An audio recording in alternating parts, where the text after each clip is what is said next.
tous mes rêves d'enfance se réalisaient en fait. Je rêvais d'être chanteur, j'étais chanteur.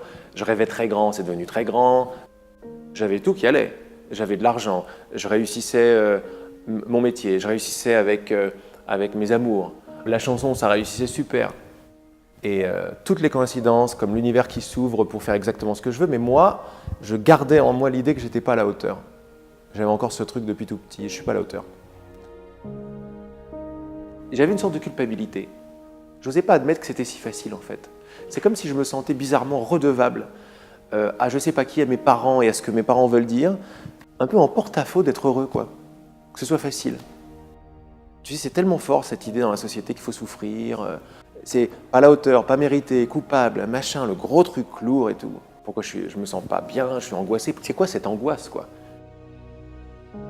Je suis allé explorer en fait le désespoir, quoi. Parce qu'il était toujours là, je fais bon, ok, on y va. C'est trop dur de résister à ça, donc j'y suis allé.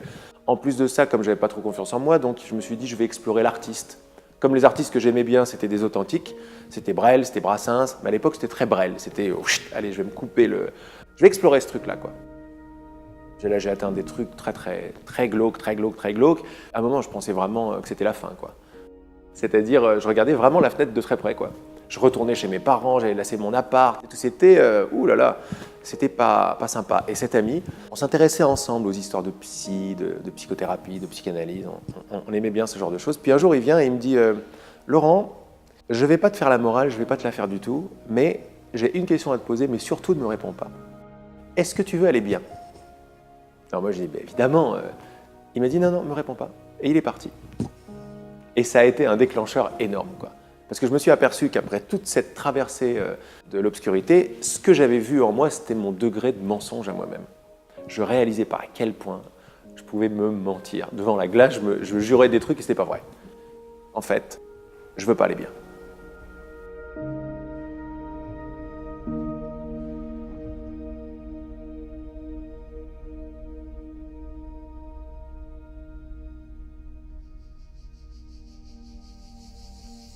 La première réponse, c'est la souffrance que j'avais dans ma vie, liée à me comparer tout le temps. C'est-à-dire que j'étais tout le temps en train de regarder ce que les autres ont que je n'ai pas.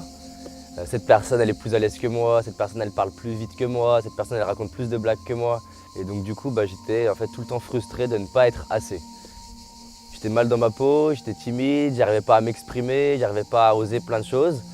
Et en parallèle de ça, je me disais, mais en fait, ça sert à quoi de vivre? Donc si j'arrive pas à être heureux, si j'arrive pas à faire ce que j'aime et si j'arrive pas à être en lien avec les autres, et ben en fait, autant me suicider. Au bout d'un moment, je me suis dit, donc si je change rien, rien va changer. Donc c'est soit je me suicide et je le fais vraiment et je vais au bout, soit je change quelque chose. Et si je faisais des petites choses tous les jours, qu'est-ce qui pourrait se passer? Et si j'expérimentais de parler en public, d'aller parler à l'inconnu? Il y a une phrase, moi, qui me parle énormément aujourd'hui, que j'adore transmettre et partager au maximum partout où je passe. C'est en fait, je ne sais pas ce qui est possible ou non, alors je décide d'agir comme si tout est possible. Quand il y a une personne qui me dit, mais je ne sais pas si je vais réussir ce truc-là, je ne sais pas si je peux le faire, je ne sais pas si je suis en capacité de le faire, j'adore lui poser la question, est-ce que tu es à 100% certain que tu ne peux pas y arriver? Et en fait, la réponse, elle est non. C'est vrai, en fait, il y a une petite partie de moi qui croit que c'est possible. D'abord, est-ce que tu es ouvert à la possibilité que ce soit différent? Et là, tu vas t'apercevoir en général non. Quand je vois que je tiens à mon drame, c'est ce que m'a dit mon copain, est-ce que tu veux aller bien? Je lui ai dit oui, mais en fait, je mentais. Je tenais à mon drame. Ça, c'est la plus grande clé, quoi. Je tiens à aller pas bien. Évidemment, par confort. J'aime bien, est-ce que ce soit la faute des autres? C'est mon premier amour que ce soit la faute des autres. Surtout de mes parents. C'est pas de ma faute, quoi. Je fais au mieux, mais c'est pas de ma faute. À un moment, t'en as marre de ce truc-là. Tu dis, il y a peut-être une autre solution. Les bouddhistes disent une chose par rapport à la souffrance, ils disent que ça peut être comme un aiguillon qui nous oblige à sortir la tête hors de l'eau. Et à un moment, une situation peut être tellement insatisfaisante qu'on a deux solutions, soit se laisser écraser par la souffrance, soit essayer justement de s'en extirper. Je me suis fait mettre à la rue. Bon, j'étais relativement jeune, hein, j'avais 19 ans, j'étais technicien en entreprise, je faisais un métier que je détestais, je n'aimais pas du tout. Ma copine venait de me quitter, avec mes parents c'était épouvantable et je venais de perdre mon travail. Je ne savais pas très bien où aller. Derrière moi, j'avais plus d'endroit pour me réfugier. Je me suis fait agresser plusieurs fois dans la rue, je me suis fait voler de l'argent, j'étais en train d'errer dans les rues, j'ai croisé un vieux copain qui lui est en foyer de jeunes travailleurs, il me dit écoute viens avec moi, puis c'est comme ça que je me suis retrouvé en foyer de jeunes travailleurs.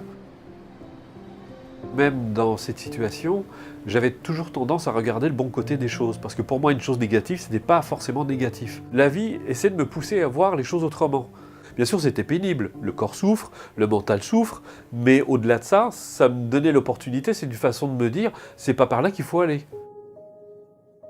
Il me restait, à l'époque c'était encore des francs, il me restait 50 francs, j'avais pris un billet de train et je suis monté à Paris. Je ne savais pas du tout ce que j'allais faire à Paris, mais mon intuition me disait, va à Paris, et je me suis dit, peut-être qu'il y a des opportunités là-bas. J'ai frappé un peu à toutes les portes parce que je voulais d'abord des réponses. Le moi que nous croyons être, c'est une conscience de soi qui est une image, quoi. Quand on dit je voudrais savoir qu'est-ce qu'il pense de moi, le moi dont on parle, c'est l'image que j'ai de moi, c'est pas moi. En fait, on ne sait pas qui on est. On ne sait pas qu'est-ce qui fait quoi en moi, on ne sait pas. La grande souffrance, c'est qu'on croit qu'on sait. Lâchez vos certitudes, vos richesses, tout le reste, c'est vos certitudes de comment ça marche. Ouvrez-vous à la possibilité que vous ne savez pas comment ça marche. Mais un adulte, sa plus grande peur, c'est de dire « je ne sais pas ». Quand j'annonce « je ne sais pas », je m'ouvre la porte à la connaissance. Alors je me dis « mais à quoi ça sert d'avoir raison, quoi ?» Je m'aperçois que toute ma vie, c'est pour avoir raison. Et avoir raison, c'est ma souffrance. Les croyances sont créatrices de limites. Je le vois tout le temps. Et je suis attentif aux croyances. C'est-à-dire que les gens parlent, ils vont vous dire des réalités. La vie, c'est comme ça, de toute façon. Mais de toute façon, la société, c'est la cata.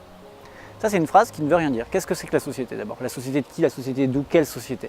Le pilier de l'ego, c'est victime. Je suis un petit truc, le grand univers à l'extérieur, je suis petit victime. Si tu continues de dire c'est pas de ma faute, tu continues de déclarer la victime. Et il n'y a pas de problème avec ça, c'est une expérience. Mais ne t'attends pas à avoir des grandes révélations de créateurs si tu es en train de maintenir victime, au final. Mais il y aura des gens pour qui ça sera un outrage, ben qu'est-ce que tu veux? Toutes les excuses en soi qu'on se raconte, elles ont un sens. On ne se raconte pas une excuse par hasard. Si je me dis oui, mais moi je ne peux pas parce que j'ai des enfants, c'est parce que vraiment j'ai des enfants. Et on ne va pas se mentir, des enfants, c'est une complexité. La personne se dit oui, mais moi j'ai pas l'argent, on ne va pas se mentir. Ne pas avoir l'argent, c'est une complexité. Là où en revanche c'est faux, c'est de se persuader soi-même que parce que j'ai cette complexité, ça n'est pas possible. Et la question en fait qui casse l'excuse, j'adore poser, c'est est-ce qu'il existe au moins une personne sur cette terre qui, avec les mêmes circonstances que toi, le fait ou peut le faire? Et la réponse est toujours oui. Donc moi, ce que j'aime avec les excuses, c'est de dire, c'est pas qu'elles sont fausses, elles ont un sens, mais elles sont pas vraies non plus. Elles sont ni vraies ni fausses en fait. C'est moi qui choisis de l'histoire que je vais me raconter à moi-même. Il y a une idée qui est très répandue dans le monde, c'est « je crois ce que je vois ». C'est pas « je crois ce que je vois ». Eh bien, je vous invite à retourner l'idée. Je vois ce que je crois. Jouez avec cette idée-là. Et là, vous allez avoir toutes les réponses à toutes ces questions-là. Parce que moi, je n'ai pas des réponses, moi, pour quelqu'un, quoi. J'ai juste joué avec l'idée qu'en fait, j'étais responsable de voir ce que je voyais. Comment? Par la croyance et par ce que je demandais. Je vais vivre ce que je décide de croire. Donc la question que je me suis posée, c'est qu'est-ce qui fait qu'une personne a l'énergie ou pas? Et qu'est-ce qui se passerait si j'expérimentais de gérer mon énergie intérieure?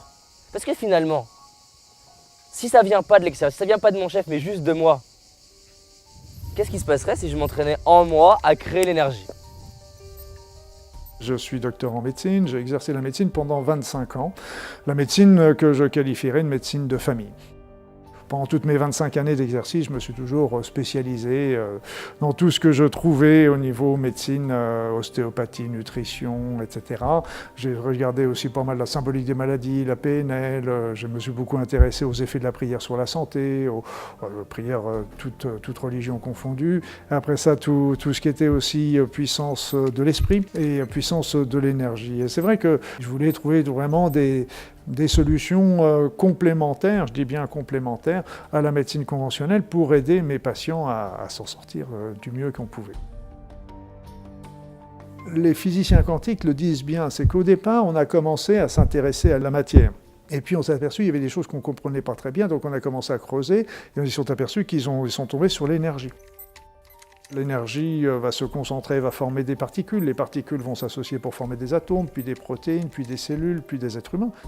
Mais aussi, quand on a commencé à voir que l'énergie et la matière, c'était la même chose, en fin de compte, c'était deux aspects différents du même élément, un peu comme peut être la vapeur et l'eau, eh bien à ce moment-là, on s'est aperçu que pour diriger tout ça, il fallait une information. Ça nous a montré que notre pensée agissait sur la matière.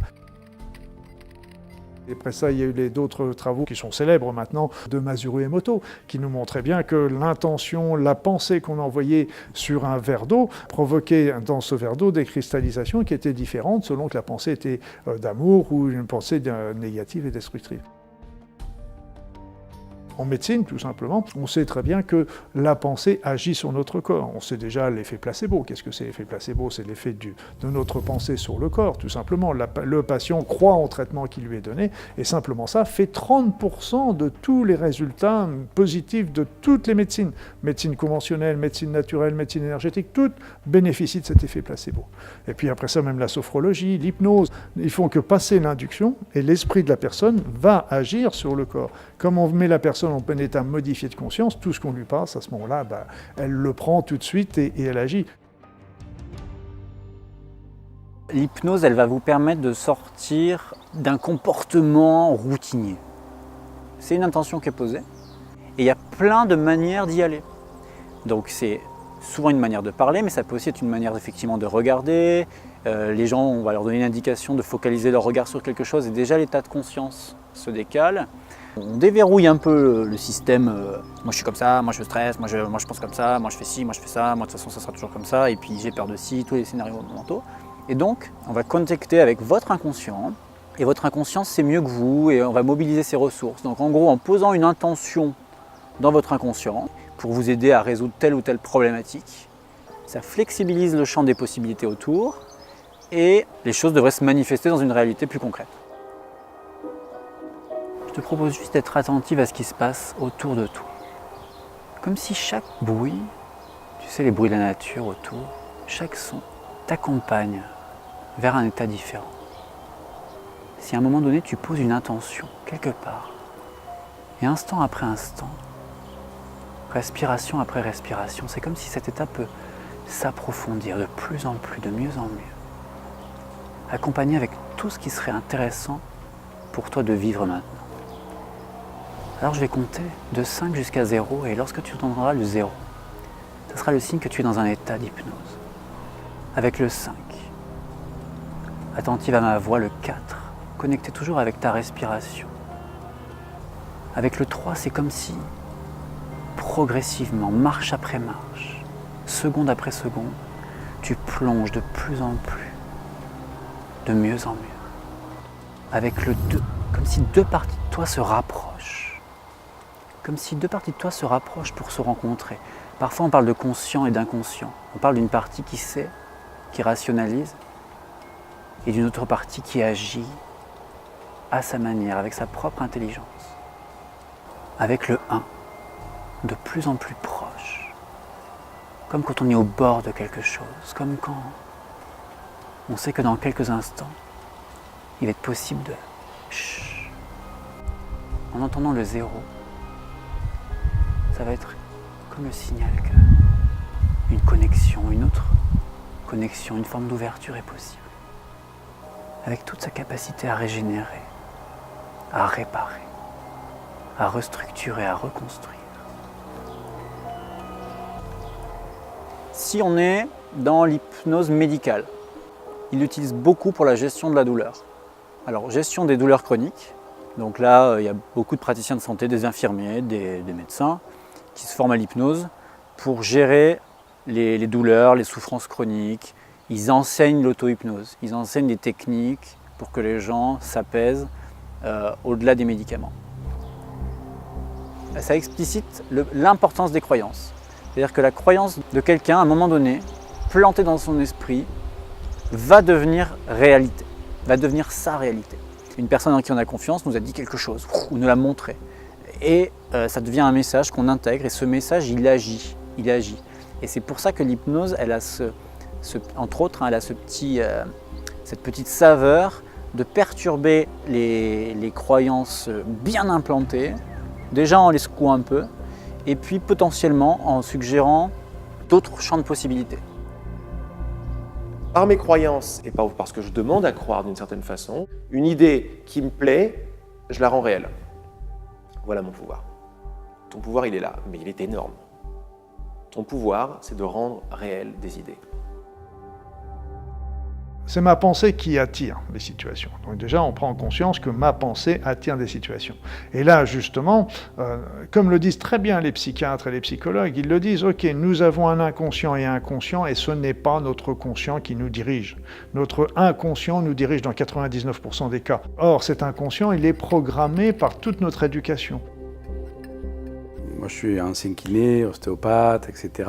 Et recevant beaucoup de personnes que les autres thérapeutes n'arrivaient pas à résoudre, je me suis penché un peu plus sur les aspects psycho-émotionnels donc des personnes que je recevais. Ce que j'observe surtout, ce qui bloque les gens, c'est les croyances négatives et les conditionnements, beaucoup. Voilà, par exemple, l'enfant, on leur a dit qu'ils n'étaient pas à la hauteur, ou ils étaient bons à rien, etc. Toute leur vie, ils ont programmé des comportements en relation avec ces paroles qui ont été dites ou ce qu'eux, ils ont pensé à l'époque du jugement qu'on a pu avoir sur eux.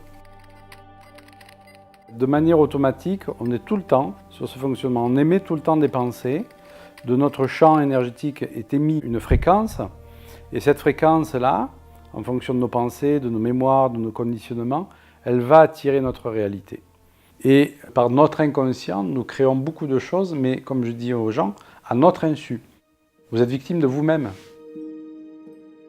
Si j'ai une situation désagréable, c'est une ou plusieurs pensées négatives, plusieurs programmes erronés, négatifs pour moi, qui ont attiré cette situation-là. Reste à moi, à ce moment-là, de demander à son effacement. Et donc, en effaçant le programme erroné, eh bien, à ce moment-là, on va attirer à nous une autre situation qui, comme la première a été délétère, la deuxième a de bonnes chances de réussir.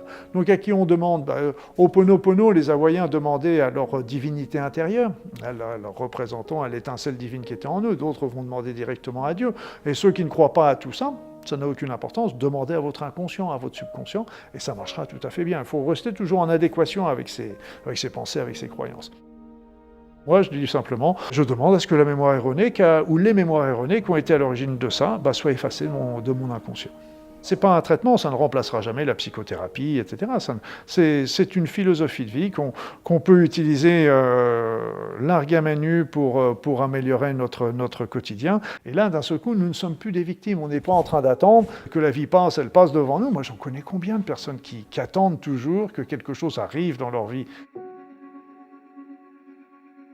Je peux comprendre, parce que moi j'ai eu ce genre de réaction, pour des personnes qui sont dans de grandes souffrances, se dire c'est intolérable ce que vous dites pour moi, parce que c'est vous vous rendez compte dans quelle situation je suis, mais responsable, ça veut dire que je peux faire quelque chose pour que la situation change. Que c'est dans mon ignorance que j'ai créé toutes ces situations dans lesquelles je me retrouve aujourd'hui. Je n'ai pas vu ce que je faisais. On est tous enfermés dans nos petites habitudes. Je dis bien nous, parce que moi y compris, on a tous nos petites habitudes. Et c'est vrai que tout ce qui peut nous faire changer dans nos habitudes, c'est toujours un petit peu gênant. Mais au départ, c'est qu'il faut se dire, ok, les autres, ils sont pour rien. C'est moi qui ai attiré la situation. Et là, c'est le petit passage un petit peu difficile. Si je me suis enguirlandé avec mon conjoint et ma conjointe, n'ayez pour rien, c'est moi qui ai attiré cette situation-là. C'est jamais ça. Dans la réalité, c'est toujours l'autre qui est responsable, c'est jamais nous. L'autre, dans notre vie, de par les choses difficiles qu'il peut nous faire vivre, il est toujours seulement le reflet, un effet miroir, ce qu'on appelle l'effet miroir, de ce qui est défectueux et dissonant dans nos programmes inconscients. Si on ne modifie pas les schémas, les choses automatiquement nous reviennent. Et donc on est confronté, si ce n'est pas un patron, ça va être un autre, ou d'autres personnes dans la vie. Donc il faut vraiment pacifier, je dirais, ces mémoires. Je crois que le but de tout thérapeute, c'est de reconnecter la personne au fait qu'elle n'est pas impuissante. Si on est victime, on est impuissant. Si on est impuissant, on n'a pas de pouvoir. Si on n'a pas de pouvoir, on subit les choses. Donc c'est reconnecter la personne à son potentiel, à sa puissance. C'est ça, devenir conscient. Hein. C'est ok, mes parents avaient cette mémoire-là, ben voilà, je vais en devenir conscient, je vais travailler cette mémoire, je vais monter ma vibration au-dessus de cette mémoire pour plus qu'elle puisse s'exprimer dans ma vie.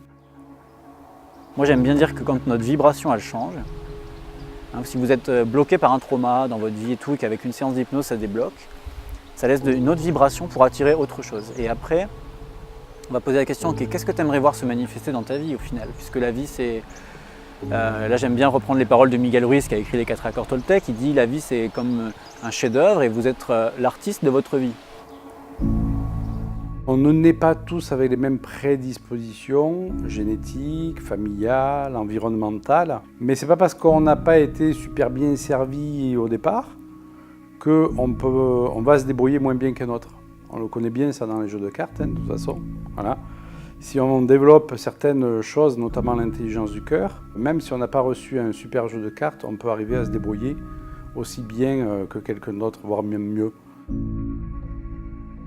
Moi, je reçois beaucoup de personnes, et c'est normal, qui soulèvent tout ce qui ne va pas, qui soulignent tout ce qui ne va pas. Elles voudraient arriver à ça, elles n'y arrivent pas. Et le fait de focaliser sur ce qu'on ne veut pas, c'est bien connu, on fait persister cet état de choses dans ce qui ne va pas dans notre vie. Donc c'est pour ça que pour moi, c'est important de plus focaliser sur ce qu'on ne veut plus, mais de focaliser sur ce qu'on veut. Un pilote de rallye, c'est exactement ça. Hein. S'il focalise sur ce qu'il veut éviter, il va rentrer dedans. Hein. Donc le pilote de rallye, lui, ce qu'il fait, il ne regarde surtout pas ce qu'il veut éviter, il regarde là où il veut aller. Il regarde la direction qu'il veut prendre. Comment trouver ce qui m'inspire, ce que certains vont appeler un rêve, d'autres des aspirations, un objectif? Déjà, la première chose, c'est de réaliser que c'est une illusion qu'un jour vous vous leviez en ayant 100% de la réponse. Parce qu'en fait, on aurait un vrai problème. Si là, moi, je vous disais, je sais 100% ce que je veux faire dans ma vie, ça veut dire que c'est fini. Ça veut dire que je ne peux plus rien découvrir, ça veut dire que je ne peux plus rien remettre en question, ça veut dire que je ne peux même plus évoluer. Quand déjà tu te rends compte que tu n'as pas besoin de trouver toute la réponse, tu ne te concentres pas sur est-ce que je connais la totalité de mes rêves, mais plutôt est-ce qu'il y a des trucs qui m'inspirent plus que d'autres. Et là, on n'est plus dans la même chose. On n'est pas sur est-ce que tu as trouvé ou pas, on est sur est-ce que tu es dans la bonne direction ou la mauvaise direction. Il y a ceux qui ne savent vraiment pas ce qu'ils veulent parce qu'ils ont peur de savoir ce qu'ils veulent. Souvent, on a peur de voir ce que ça va impliquer. C'est que si je commence à savoir ce que je veux, ça veut dire aussi que je suis obligé de regarder ce qu'il faut faire pour l'atteindre. Donc ça va réveiller ma paresse et ma peur aussi. Donc on préfère garder ça enfoui et pas savoir ce qu'on veut finalement. Mais au fond de nous, on sait très bien ce qu'on veut. On nous a appris qu'on était des êtres limités. Et effectivement, réussir fait peur à beaucoup de personnes. Pourquoi ça fait peur? Les gens qui vont écouter cette interview vont se dire ouais, il raconte n'importe quoi, on veut tous réussir. Non. Réussir, c'est aussi prendre le risque de sortir d'un clan familial peut-être, où la réussite n'est pas inscrite. Donc si moi je réussis alors que les autres ne réussissent pas, ben, je risque d'être pointé dans le clan, je risque de perdre l'amour des miens. Et il suffit que j'ai peur de l'inconnu, je ne vais pas réussir, parce qu'effectivement, c'est affronter l'inconnu. Donc on retrouve effectivement beaucoup de personnes qui ne veulent pas réussir et qui vont avoir peur de leur propre lumière intérieure. Parce que se raccorder à sa propre lumière intérieure, c'est se donner l'idée que nous sommes des êtres illimités. Et on nous a tellement muselé notre liberté que devenir libre, ça peut faire peur à beaucoup de personnes. En fait, je crois que dès lors qu'on passe son temps à se demander si tout est possible, comment serait ma vie, au niveau couple, au niveau pro, au niveau spirituel, au niveau contribution, si tout le temps on se pose cette question-là, et bien du coup, je ressens qu'il se passe quelque chose en moi et à partir de là, je bâtis une vie différente. Les gens attendent l'extérieur pour devenir. Mais non, ce qui fait que tu réalises tes rêves dans 10 ans, c'est qui tu es. Parce que notre monde extérieur, c'est le reflet du monde intérieur. Si je m'aime profondément, les gens vont commencer à m'aimer profondément. Si je me vois comme une opportunité, les gens vont me voir comme une opportunité. Je me suis aperçu que dans notre société, un des premiers trucs qui est cassé avec cette idée d'être un petit moi séparé qui doit réussir à faire quelque chose, c'est l'imagination. D'ailleurs, l'imagination, elle n'est pas... Si, il y a les poètes, les artistes, les cinéastes. Autrement, c'est des enfants, c'est des gentils. Mais c'est complètement idiot parce que l'imagination, c'est totalement divin, quoi. T'imagines quelque chose, ça te met en joie. Tu vas vibrer cette joie et c'est la vibration qui va amener le truc. Donc, ce n'est pas la chose en elle-même que tu imagines. Quand je reviens au pouvoir de l'imagination, je retourne au créateur que je suis. Parce que tu fais appel à un pouvoir supérieur. On s'aperçoit que dans la pratique et dans la nature, les choses les plus simples sont les plus efficaces. C'est le mental de l'homme qui aime bien compliquer les choses. et passer par des process très difficiles et très compliqués. Comment serait ma vie si j'accédais à l'abondance sur tous les plans de mon être? Moi, c'est une question que je pose tous les matins.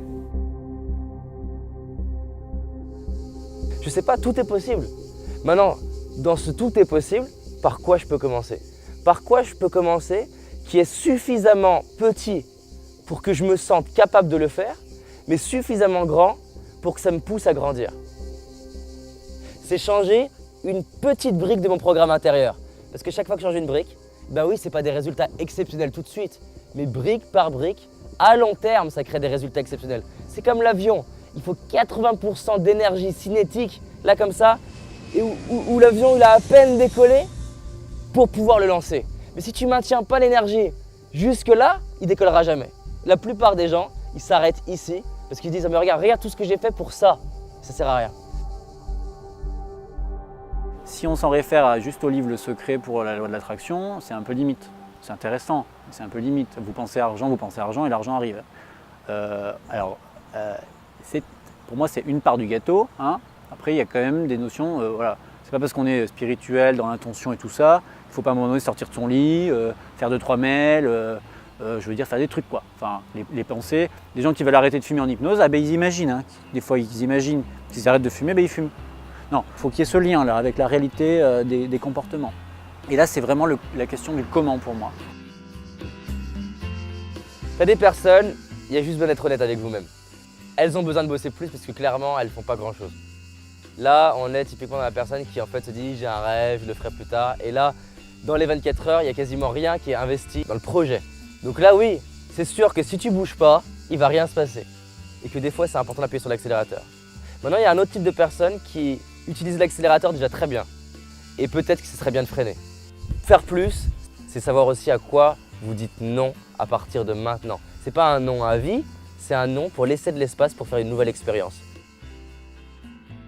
J'ai exercé la médecine pendant 25 ans. J'ai appris plein de choses avec mes patients, que je remercie d'ailleurs au passage, parce que j'ai vraiment dépassé des moments extraordinaires avec eux et je pense que c'était réciproque. Et on a fait vraiment des grands échanges, j'ai vraiment appris plein de choses avec toutes les formations que j'ai faites, etc. J'aurais pu continuer jusqu'à ma retraite. Parce que là, j'avais mon travail qui tournait bien, ça marchait bien, j'avais aucun souci. Tous mes patients étaient contents, j'étais conscient avec eux, etc. Mais à un moment, j'ai senti qu'il y avait que j'étais plus en adéquation avec mes pensées, qu'il fallait que j'évolue, que je passe à autre chose, etc. Alors évidemment, il y a toujours le fait d'arrêter pour passer à autre chose. Mais bon, ce que je veux surtout, c'est pas arriver le jour de ma mort en me disant « Ah, si j'avais su, j'aurais pu faire ceci. Ah, je regrette de ne pas avoir fait cela. » Dans le fond, je ne sais pas ce qui est possible ou non. Mais il y a un truc que je sais, c'est que si je ne le fais pas, à la fin, je ferai partie de 95% des personnes, comme dit Bonnie Ware, qui allaient étudier et interviewer les personnes dans leur fin de vie, qui disent « je regrette ». Ce dont je sais, et ce dont chaque personne sait, c'est que si j'expérimente pas et si je ne teste pas, j'aurai des regrets. Et j'ai validé avec moi-même que peut-être je ne vais pas y arriver. Mais au moins, je veux me dire à moi-même, j'ai testé, j'ai expérimenté. Il n'y a qu'une seule peur, fondamentalement, c'est la peur de l'inconnu. Et souvent, la plus grande inconnue, c'est justement nous-mêmes. On ne se connaît pas. Les gens pensent que se connaître, c'est s'analyser, c'est lire plein de livres sur la connaissance. C'est pas du tout ça. Se connaître, c'est s'explorer. C'est se regarder, c'est commencer à regarder ses propres processus, comment ça fonctionne, c'est faire l'expérience de l'être. Ça se résume aussi autrement, l'adresse commence par la maladresse. Regardez, vous apprenez une langue étrangère, vous balbutiez, ce sont des échecs d'une certaine manière. Mais ils sont indispensables puisque je ne maîtrise pas encore. Donc petit à petit, je vais me parfaire et je vais arriver à parler parfaitement couramment anglais. En passe à l'action, qu'est-ce qui se passe? Je découvre des personnes, je fais des erreurs qui sont en fait des apprentissages, je vais découvrir des trucs par erreur auxquels je n'avais pas pensé. Ça me pousse à m'aimer. Ça me pousse à croire en moi. Si je ne vis pas d'échecs, si je ne vis pas de difficultés, et que même je réussisse, je vais avoir peur d'échouer dans 2 ans. Je vais me dire, oh, mais si j'ai un échec, et si on me rejette, et si on ne croit pas en moi? J'aime bien les Américains sur certains aspects, il n'y a pas tout dans tout, mais ce que j'aime bien les Américains, c'est qu'ils respectent toujours les gens qui ont essayé de créer quelque chose. Oui, qui marche, ça ne marche pas. Je veux dire, en France, malheureusement, vous avez monté une entreprise, vous faites faillite, et bien pour vous remonter, pour en relancer une autre, bonjour, on n'est pas prêt de vous redonner cette opportunité-là. Là-bas, par contre, c'était, je ne sais pas comment c'est aujourd'hui, mais c'était tout à fait différent. Il y a quelques années, on vous disait, OK, au moins, vous avez tenté de faire quelque chose. Ça n'a pas marché, c'est pas grave, ça marchera mieux la prochaine fois. OK, on va vous aider pour faire la deuxième fois. Peut-être que je vais faire faillite, là. Je le vivrai mal. Mais je ne vais pas le vivre mal indéfiniment. Il y a bien un jour où je vais me relever. Et ce que j'aime là-dedans, c'est que bon, après mon étape de souffrance, je vais me dire, bon, OK, et qu'est-ce que je fais d'autre? Et je vais pouvoir recommencer à partir de qui je suis devenu. Le problème n'est pas de tomber, l'important c'est de se relever. On dit d'ailleurs ça au ski également, ceux qui tombent jamais au ski, c'est ceux qui progressent pas. Parce qu'il faut toujours tomber, parce que la chute va toujours nous apprendre d'aller un peu plus loin. Et je sais que c'était rigolo parce que j'avais développé une philosophie quand j'étais gamin, c'est que dans toute situation que je vis, il y a toujours quelque chose de positif. Donc à moi de trouver le côté positif de la situation. Même toutes les situations qu'on peut vivre d'injustice, de souffrance, de séparation, etc. Je disais, OK, il y a toujours quelque chose de bon en moi. Regardez avec du recul le nombre de situations où on a souffert, qui ont été difficiles à vivre, qu'on peut mettre même du temps, mais on s'aperçoit toujours qu'en fin de compte, ça nous a porté, ça nous a amené sur un chemin qu'on n'aurait pas pris autrement, et qui est un chemin justement qui est très positif pour nous. Comment est-ce que vous vous sentiriez avec l'idée, la certitude que tout ce qui se passe est parfait? Genre, c'est pour mon plus grand bien à chaque fois. Et pour le bien de tous, à chaque fois. Jouez avec cette idée. Et imagine, tu sors de cet appart et tu es persuadé de ça. Je veux dire, chacun de tes pas, ils vont être très très différents de « bon, qu'est-ce qu'on fait maintenant ?» Tu t'en fous de qu'est-ce qu'on fait maintenant. Tout est parfait. Maintenant, je vais juste découvrir à quel point c'est parfait. Est-ce que ça vous est déjà arrivé, par exemple, d'être licencié, de vous dire mais pourquoi je suis licencié, et après coup de vous dire merci, gratitude, t'as bien fait. Moi j'accompagne des gens, et à longueur de journée j'ai ça. Heureusement que j'ai été licencié, heureusement qu'on s'est séparé de moi, heureusement qu'on m'a dit non. Et donc en fait on va réaliser que quoi que je vive, je peux en faire quelque chose. Et peut-être que si je vis ça, c'est que j'ai à grandir en fait. Je crois que plus on va dans la lumière, si on en veut vraiment, plus on va voir qu'il y a des obstacles à vraiment s'abandonner à ça. Et les obstacles, c'est les autres côtés, les côtés un peu plus sombres, un peu plus lourds. Et donc, il faut les voir. On ne peut pas faire fi de nos angoisses, nos peurs et tout. Au contraire, elles vont remonter, quoi. Quand on a des souffrances en nous, l'univers va essayer de nous les montrer. L'univers, peu importe comment on l'appelle, de notre inconscient, chacun mettra le nom qu'il veut, ça n'a aucune importance. Et moi, j'avais un monsieur que j'affectionne particulièrement, que j'admire particulièrement, c'est le docteur Bach, Édouard Bach, celui qui a fait les petites fleurs de Bach, parce qu'il disait, quand nous tombons malades, ça veut dire que nos actions dans la vie physique ne sont pas en adéquation avec nos aspirations profondes. Et ça, j'ai trouvé que c'était très bien parce que nous sommes tous en train de vivre pour des tas de choses qui n'en valent pas la peine, en fait. Et on oublie notre être profond, on oublie tout simplement qui nous sommes, nos aspirations, nos véritables buts. Et si on sort de cette route, on n'est pas heureux au fond de nous-mêmes. Et à force, notre être le souffre et puis il commence à nous l'évoquer par des situations qu'il va attirer. Il va attirer à nous des situations pour essayer de nous le faire comprendre. Et si la dernière situation, c'est une maladie qui peut déclencher. Les personnes que je reçois sont toujours dans un état plus ou moins fort, mais de victimisation de leur état. Ils viennent donc avec une pathologie, quelle qu'elle soit. Et donc, moi, un de mes rôles, c'est vraiment d'expliquer que la pathologie, elle n'est pas due au hasard. Qu'est-ce que son corps a à lui dire dans cette maladie? Et à force d'aller dans ce chemin-là, les gens perçoivent effectivement qu'ils ont des changements à mettre en place. Parce qu'on ne traite pas uniquement une maladie avec des médicaments. Ça, c'est une partie de la thérapie, c'est une partie. On n'est pas là pour dire aux gens d'arrêter leurs médicaments, d'arrêter leur traitement, mais de les accompagner dans la compréhension plus profonde du message de la maladie.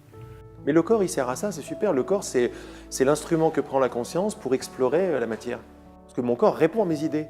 Si j'ai l'idée d'être un contrôlant de ma vie, mon corps, il va être comme ça. Parce que j'ai intérêt à bien faire, quoi. Et j'ai une grosse responsabilité. J'accepte. Parce que déjà, quand j'accepte, j'envoie une vibration d'acceptation. C'est déjà dans la famille de l'amour, l'acceptation. Et mon univers commence à changer comme ça. On dit dans la méditation, il ne faut surtout pas essayer d'éliminer les pensées, il faut leur donner plus d'espace. C'est comme si vous avez un cheval sauvage, si vous le contraignez, vous l'enfermez dans un box par exemple, il va tout casser. Vous lui donnez un grand pré, il va s'ébattre et au bout d'un certain temps, il va se calmer, il va s'apaiser. En fait, il faut apprendre à apprivoiser nos énergies, il faut apprivoiser nos pensées, il ne faut surtout pas les contraindre. On n'est pas en train de se coller un plus en se disant tout est merveilleux, tout va bien, parce que ça ne fonctionne pas de toute façon. Tu es victime de ton mental? Oui, mais derrière ça, il y a un but.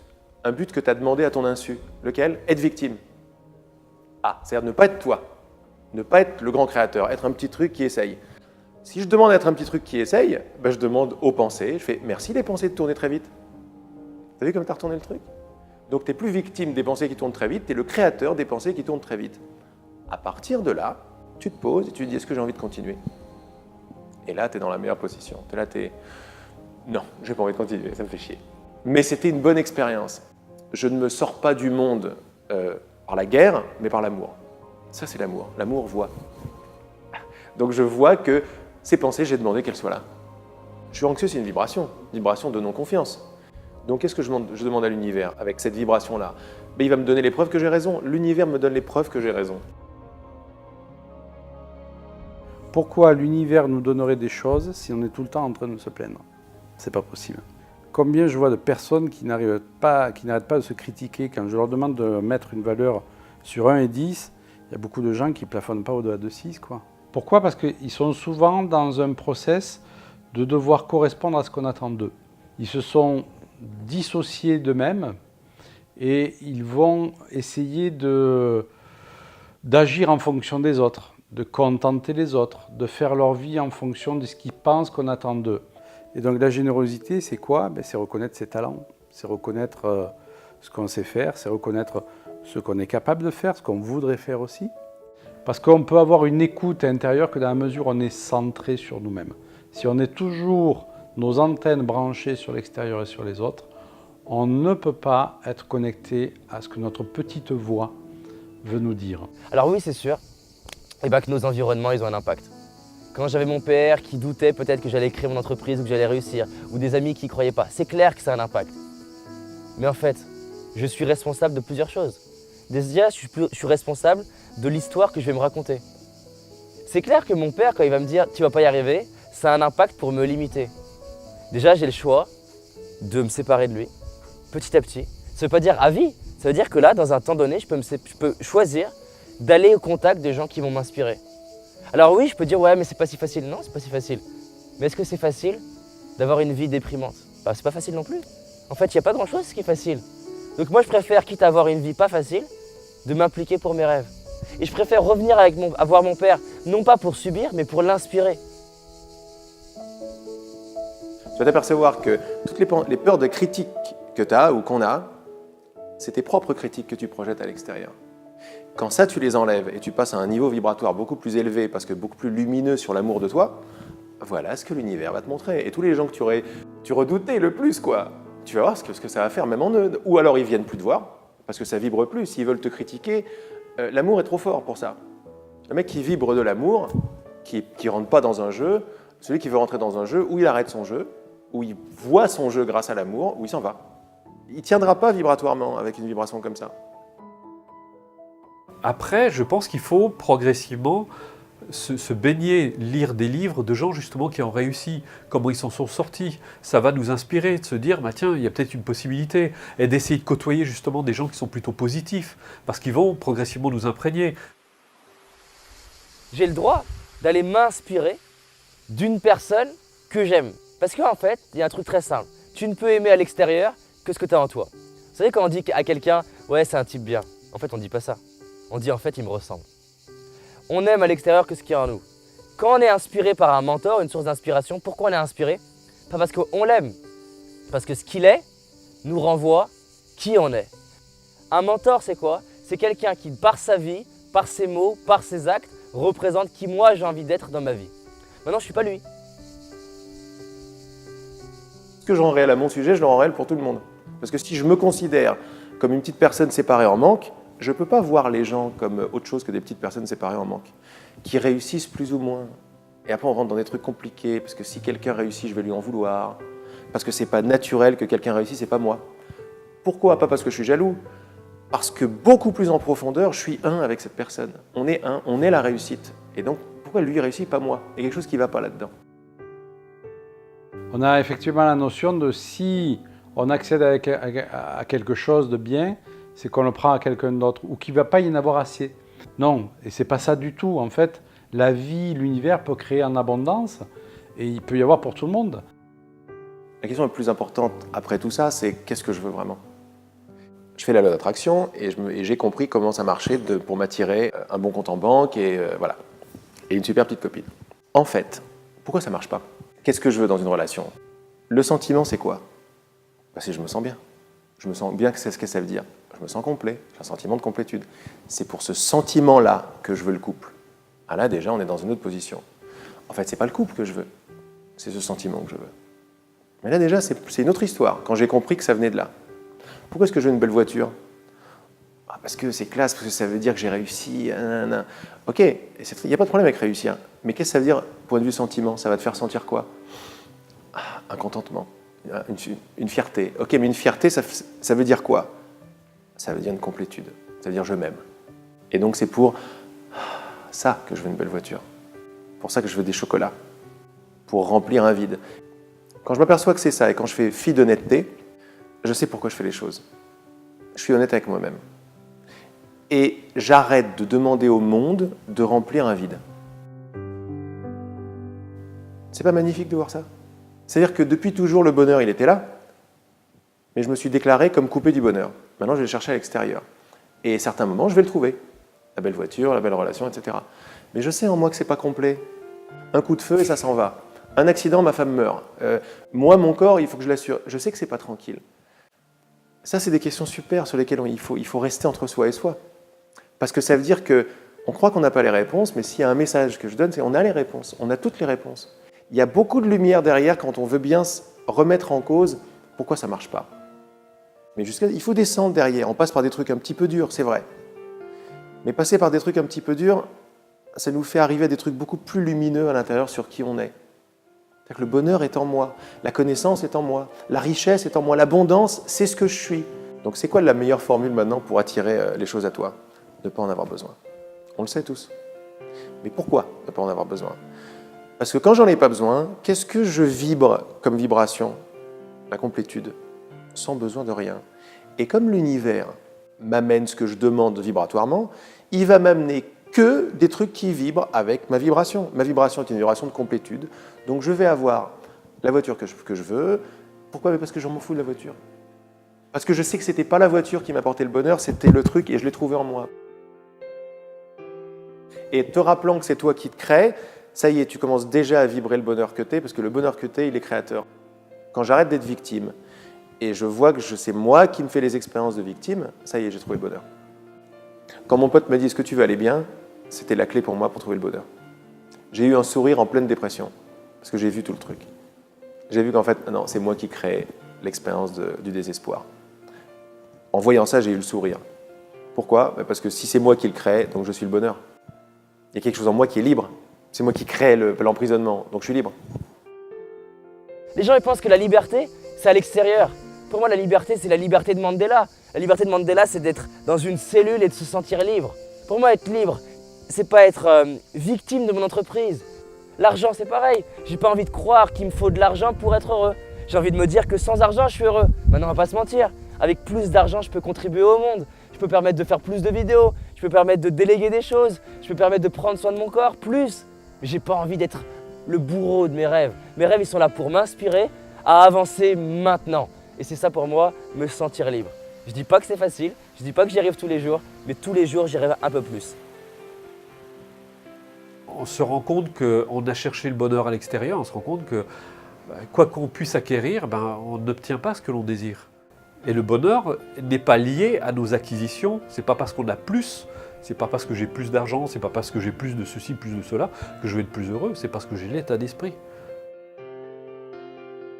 Dire il faut couper les désirs et couper les objets, aller dans une grotte, ça a marché, mais c'est une conclusion très hâtive et mentale, et donc pas assez profonde, des lois vibratoires.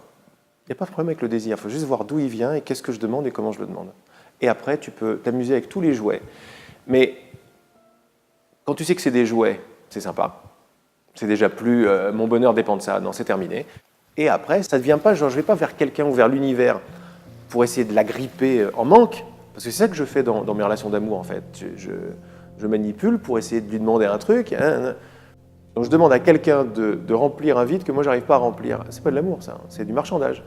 Quand je comprends ça, quand je vais voir en moi la possibilité que je peux vibrer par tout seul la complétude, là en général l'univers va me montrer quelqu'un qui vibre pareil que moi et ça sera plus la même relation.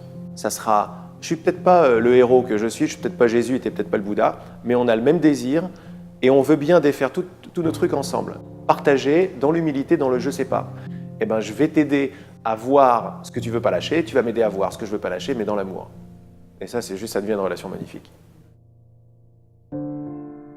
Je développe une relation avec les idées qui est différente, un respect, une humilité. Je me dis, mais attends, mais en fait, je suis beaucoup plus puissant que ce que je pensais, quoi. Mais j'utilise ma puissance avec des idées d'impuissance. C'est-à-dire que c'est avec ma puissance que je peux pas ne pas être. Parce que si je suis créateur, comme on le dit là, je suis très puissant, en fait. Mais je joue avec des idées de « je suis une petite chose impuissante ». Et je me crée l'expérience totale d'être une petite chose impuissante. Et quand tu te dis « mais c'est la puissance lumineuse qui se crée l'expérience d'être autre chose qu'elle-même ». Je crois qu'à la base, tout le monde cherche la même chose. Si on cherche toute la même chose, c'est qu'on cherche cette conscience qui est cet amour, cette plénitude, cette lumière, cette non-limite. Et donc, tu as un regard très bienveillant après par rapport à toutes les tentatives. Tu sais que ça n'aboutira pas vraiment parce que ça part d'un manque et puis c'est artificiel, c'est à l'extérieur. Mais tu comprends l'alcool, tu comprends la drogue, tu comprends les excès, tu comprends les abus, tu comprends aussi le mal-être. Parce qu'on est très mal, on se sait quelque part en nous de façon évidente, conscience large, et on est ces tout petits trucs, on n'a pas compris pourquoi, et on a des pensées, et ça y est, on veut tout contrôler, et on s'aperçoit qu'on est des gros égoïstes. Tu comprends même les suicides, quoi. Mais au moins, par cette compréhension, tu as un regard bienveillant qui arrive devant la vie. Et c'est ce regard bienveillant qui va donner la réponse. C'est pas Laurent qui répond. Laurent, tout ce qu'il fait, c'est se retourner vers son vrai désir, vers ce qu'il veut vraiment. C'est déjà énorme. Parce que dans la plupart des moments, tu t'aperçois qu'en fait, non, tu veux pas t'abandonner à ça, tu veux avoir raison, quoi. Tu veux contrôler ton truc. Et dès que je vois ça, la pratique, c'est « Ah j'ai vu ça, qu'est-ce que je veux ?» Oh non, c'est pas ce que je veux en fait. Je m'aperçois que pour être heureux, il faut pas avoir envie d'avoir raison. Si j'ai raison, je crois que je vais être heureux, c'est la façon dont on marche ici, mais c'est surtout ça la clé, quoi. C'est où je veux avoir raison, où je veux être heureux. Et je m'aperçois de partout que dès que ça coince, c'est que j'ai envie d'avoir raison. Et l'amour me laisse avoir raison, mais après ça me fait mal, quoi. Parce que je veux de moins en moins. Donc c'est vrai que c'est un gros chemin d'humilité, en fait. Vers quelque chose de très beau, très lumineux, très direct, beaucoup plus puissant, en fait. Et l'envie d'avoir raison, elle est forte, hein. Pour moi, la puissance et la force de quelqu'un, c'est déjà être dans la compréhension dans l'univers. C'est ne plus se sentir isolé comme un être là, tout seul. C'est vraiment se sentir appartenir à quelque chose de plus grand. Très souvent, moi, dans la journée, je prends un moment de respirer en conscience et je ressens tous les liens que je peux avoir avec la nature, par exemple, avec les astres. Et se mettre de temps à autre dans la journée dans cette notion-là, ça demande 1 minute, hein, dans cette condition-là, fait qu'on va se sentir tout de suite investi d'une autre puissance. On fait partie d'un grand tout, il faut se sentir unifié à ce grand tout. Et là, on se sent fort et puissant. La force et la puissance, ce n'est pas exercer son petit pouvoir de chef sur les autres dans une entreprise ou dans le couple. C'est pas ça la force et la puissance, ça c'est de l'ego. La force et la puissance, c'est vraiment autre chose. Et ça passe par quoi? Ça passe par le cœur. Ça passe automatiquement par le cœur. Alors, je rejoins une pratique qui s'appelle la pratique de la pleine conscience. Ouvrir ses yeux, son intuition, connecter avec ce qu'il ressent. Et toutes les informations sont là. Et ensuite, la vie, elle donne des informations. Elle ne vous envoie pas des fax avec tous les grand 1, ne pas faire ça, grand 2, faire ça. Ça t'envoie des signes. C'est les synchronicités, c'est la synchrodestinée. Je pense qu'il faut laisser de l'espace à ça. C'est-à-dire que si les gens s'ils sont verrouillés physiquement déjà, Et mentalement, dans leur conditionnement et dans leur blocage, il n'y a aucun espace pour rien. S'il y a de la flexibilité psychologique, un peu de curiosité, on rejoint toutes les techniques créatives d'hypnose, de relaxation, de d'EFT, de psychologie énergétique. Alors du coup, tu peux t'ouvrir progressivement à des champs. Et moi, j'ai l'impression que ces dernières années, je me suis ouvert énormément, mais j'ai encore l'impression d'être CP de ça, quoi. C'est-à-dire que je me dis, mais ça va jusqu'où en fait?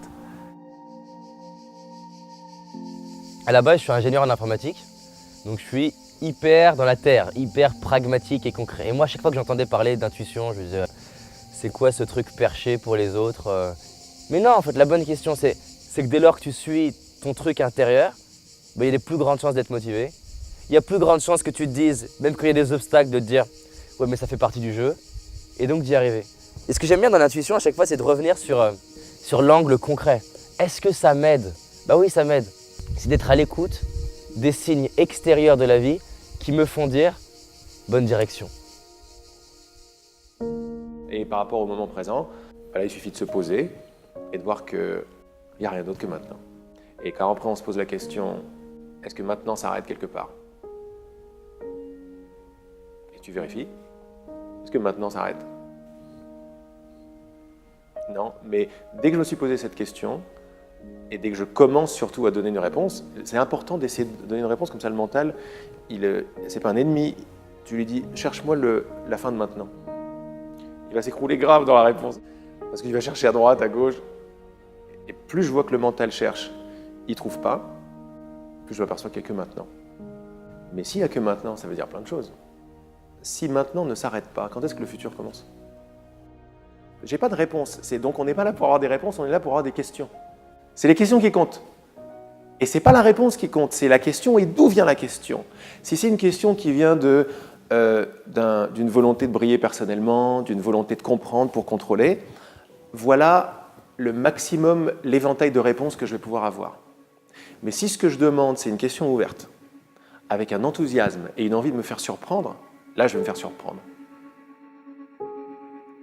Et je vois que c'était ça qui était la clé finalement à toutes mes questions par rapport à la liberté, à l'amour, aux rêves qui se réalisent comme ça. C'est qu'il y a un truc avec la compréhension. Ce qui entend mes paroles maintenant, la conscience toute simple qui est là, quoi. Tu es conscient de mes paroles. Cette conscience de mes paroles, ça n'est pas un objet. Tu trouves une couleur à cette conscience? Il y a une couleur? Une taille? Parce que là, la conscience qui entend mes paroles, elle ne s'arrête pas. Elle ne commence pas quelque part, elle ne s'arrête pas quelque part. Réfléchir, ça met du temps. Quand tu m'as dit, est-ce que tu es conscient? Oui, tu n'as pas réfléchi, c'est immédiat. Oui. Après, tu as le mental très vite qui va dire, oui, le corps, les oreilles et tout. Mais ça vient après. On dit, oui, bien sûr. Ce oui, bien sûr, demande-toi d'où il vient. Tu auras toutes les réponses. Oui, bien sûr. Mais c'est une évidence, donc ça ne vient pas de mon mental. Non. Ça vient de l'évidence d'être conscient. Ce qu'il faut bien comprendre, c'est qu'on ne sommes pas sur la Terre. Un monde avec 7 milliards d'individus, nous sommes 7 milliards de mondes qui sont reliés par une pensée commune, par cet espace-temps. Nos pensées s'attirent, donc on rentre dans le monde des autres et les autres entrent dans le nôtre, mais nous sommes toujours le chef, les seuls dirigeants de ce monde. Et c'est pour ça que tout ce qui se passe dans mon monde, j'en suis quelque part l'auteur. En fin de compte, il n'y a pas d'extérieur, il y a un intérieur, tout est lié. Et donc les choses qu'on a attirées vers nous, c'est des choses qui correspondent à notre intérieur. Qu'elles soient bonnes ou qu'elles soient mauvaises, elles correspondent à notre intérieur. En remettant cette idée en cause, je suis un petit individu dans le monde. Je veux avec cette idée, je vais la laisser me révéler des trucs. Et si elle commençait à me révéler que non, le monde est en moi,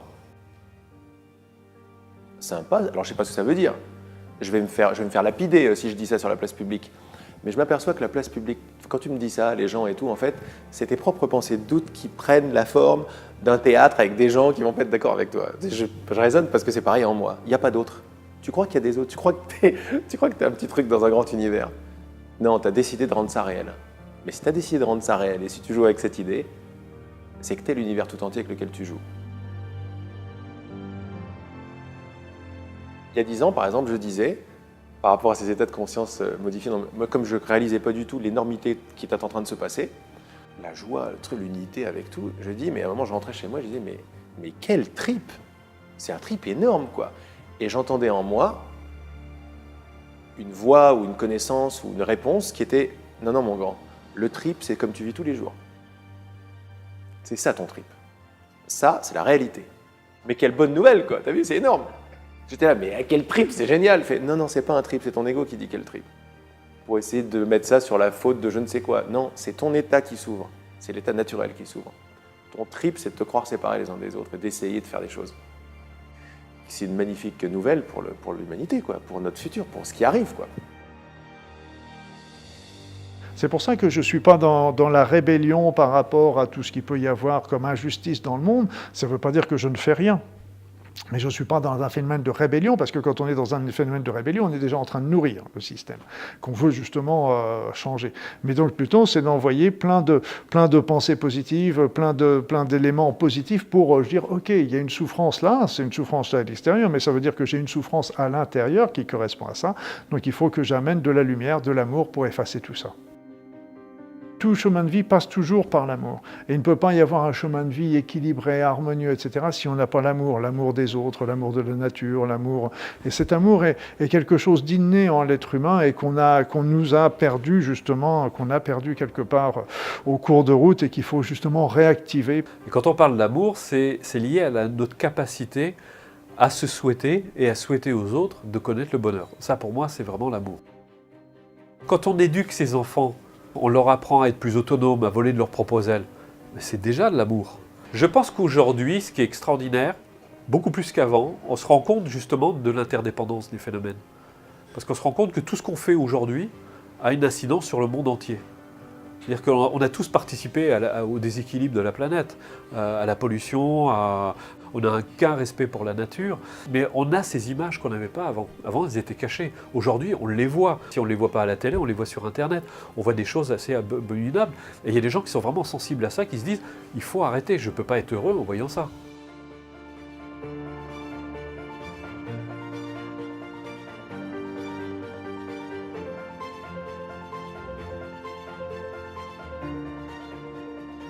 Notre conscience augmente, notre conscience s'élève. Et là, aujourd'hui, le niveau de conscience n'a jamais été aussi important dans l'humanité et on est capable de faire aujourd'hui, avec notre pensée, avec notre amour, des choses qu'on n'aurait pas pu, qu'on aurait cru impossible il y a encore, ne serait-ce que quelques années. Je dis bien 5 ans, 10 ans, 20 ans, c'était pas possible. Aujourd'hui, la puissance de notre esprit n'a jamais été aussi forte et ne continue de croître. Et c'est aussi ce qui dérange un petit peu l'équilibre du monde actuellement. Le temps s'accélère, hein. Je suivais les enseignements d'un maître indien qui disait « Les initiations que je vous donne à l'heure actuelle, qui nous donnait au bout de plusieurs semaines, hein, il nous disait mais il aurait fallu passer 10 ans auprès d'un maître pour les avoir dans le temps passé. » Et donc je dirais que cette loi d'action-réaction est beaucoup plus rapide qu'avant. Donc quand on va poser quelque chose de positif, le résultat, il peut arriver très rapidement.